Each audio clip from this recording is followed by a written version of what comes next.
আসসালামু আলাইকুম everyone, welcome back to my channel. আশা করছি আপনারা সকলেই ভালো আছেন। তো গাইস, বরাবর মতো আবার হাজির হলাম নতুন আরও একটি ভিডিও নিয়ে। তো আজকে আমি আপনাদের সাথে শেয়ার করব কলা দিয়ে আইসক্রিম রেসিপি। আইসক্রিমটা খেতে কিন্তু খুবই মজা। তো এটা বানানোর জন্য প্রথমে আমাদের লাগছে কলা। তো এখানে আমি বড় সাইজের 4টা কলাকে ছোট ছোট টুকরা করে কেটে নিয়েছি। তো এখন এই কলাগুলোকে আমি একটা ব্লেন্ডারের জারে নিয়ে নিব। এই কলাগুলোকে আমি 2 থেকে 3 মিনিট একটু ভালো মতো মিহি করে ব্লেন্ড করে নিব। তো এটা ব্লেন্ড করার পরে কিন্তু এটার ঘনত্বটা ঠিক এরকম হবে। তো তারপর আমি এখানের মধ্যে নিয়েছি ইনস্টা হুইপ ক্রিম। হুইপ ক্রিমটা আমি এখানে 1 কাপ পরিমাণে নিয়েছি। চেষ্টা করবেন একটু বরফ অবস্থায় নেওয়ার।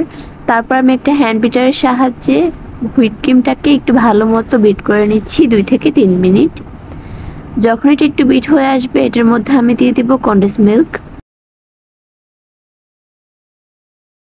তারপর এটাকে একটু ভালো মতো বিট করে আমি এখানের মধ্যে দিয়ে দিব কলার মিক্সারটা। কলাটাকে আমরা যে ব্লেন্ড করে রেখেছিলাম, ওই কলাটা সম্পূর্ণটা এটার মধ্যে দিয়ে দিব। তারপর আবার এটাকে খুব ভালো মতো মিশিয়ে নিব।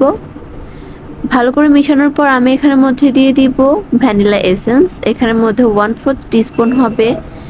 ভ্যানিলা এসেন্সটা দিয়ে এটাকে একটু ভালো মতো মিশিয়ে নিব।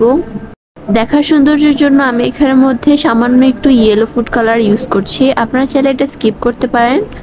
ফুড কালারটা দিয়েও ভালো মতো মিশিয়ে নিব। তো আমাদের মিক্সারটা কিন্তু একদমই রেডি। তো এখন আমরা আইসক্রিমটা বসাবো। তো এর জন্য আমি একটা বড় প্লাস্টিকের বক্স নিয়ে নিয়েছি। তো এখন এই বক্সটার মধ্যে আমরা যে মিক্সারটা বানিয়েছি, ওই মিক্সারটা সম্পূর্ণটা এটার মধ্যে ঢেলে দিব। এই ব্যাটারের ঘনত্বটা কিন্তু আপনারা দেখেই বুঝতে পারছেন। তারপর আমি স্প্যাচুলাটার সাহায্যে এই পুরো বক্সের মধ্যে আইসক্রিমটাকে সমান ভাগে দিয়ে দিব।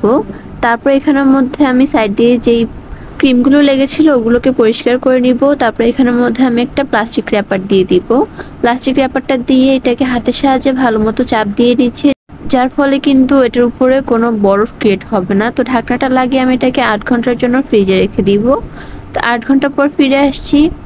এখন আমি ঢাকনাটা সরিয়ে দেখছি, এটা কিন্তু খুব ভালো মতো জমে গিয়েছে। তো এখন আমি এই আইসক্রিমগুলোকে বাটিগুলোর মধ্যে সার্ভ করব। আমি কিন্তু এগুলোকে চামচের সাহায্যে নিচ্ছি। আপনারা চাইলে স্পুনের সাহায্যে নিতে পারেন। আমার কাছে স্পুনটা ছিল না, যার কারণে আমি চামচের সাহায্যে এগুলো করেছি। দেখতেই পাচ্ছেন আইসক্রিমটা কিন্তু খুব ভালো মতো জমেছে, আর উপরে প্লাস্টিক র্যাপারটা দেওয়ার ফলে কিন্তু এটা খুবই ক্রিমি আর সফট হয়েছে। এটার উপর দিয়ে আমি 2টা চেরি দিয়ে ডেকোরেশন করেছি। দেখতে কিন্তু খুবই লোভনীয় হয়েছে, আর খেতেও কিন্তু খুব বেশি ভালো ছিল। সবাই এটা খুব বেশি পছন্দ করেছে। আপনারা চাইলে এটা বাসায় তৈরি করতে পারবেন খুব সহজেই। দেখা হবে পরবর্তী কোনো ভিডিওতে। আল্লাহ হাফেজ।